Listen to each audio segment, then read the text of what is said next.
it's Keith at Shatter Farms, and today for our Tuesday tip, we're going to talk about pruning your containers some. So there's a couple reasons you would prune your containers. One, and probably the most common one, is if you have some plants in here that are a little bit too aggressive for the rest of the plants, which it seems like you always do, and it could be that it's like a sweet potato vine that just takes over.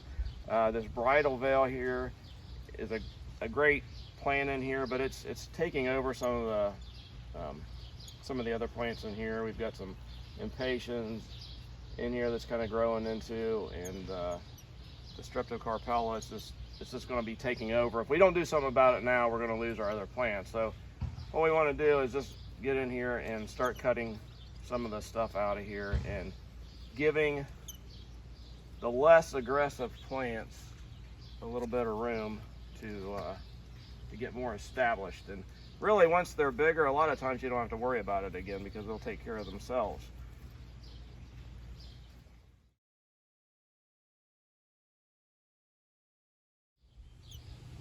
So we got the bridal veil cut back from around the impatiens and the streptocarpella, and that's just going to give those plants, little less aggressive plants, some room to breathe and to grow and to fill in.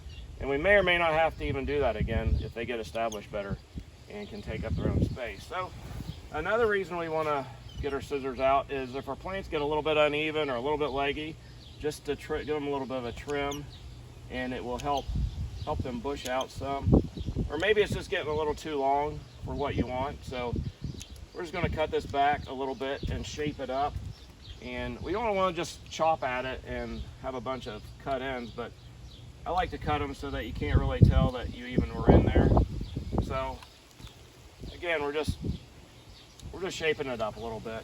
And we might get rid of some of these long stems that are growing in our ageratum here, or the petunia could very well maybe take it over too.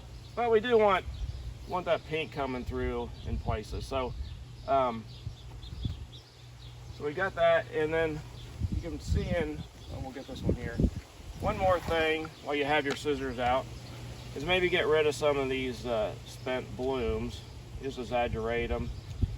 Sometimes you can just don't worry about it and they get covered up, but if you want them to stay looking neat and tidy, we'll just get rid of some of those, and the rest of the plant will grow over it. So those are some reasons you might want to get your scissors out and do a little cutting on your containers to keep them neat and tidy, to keep the more aggressive plants in check, and to get rid of some of the spent blooms. And it will keep your plants in your containers looking great all season long. And we will see you next time in the greenhouse.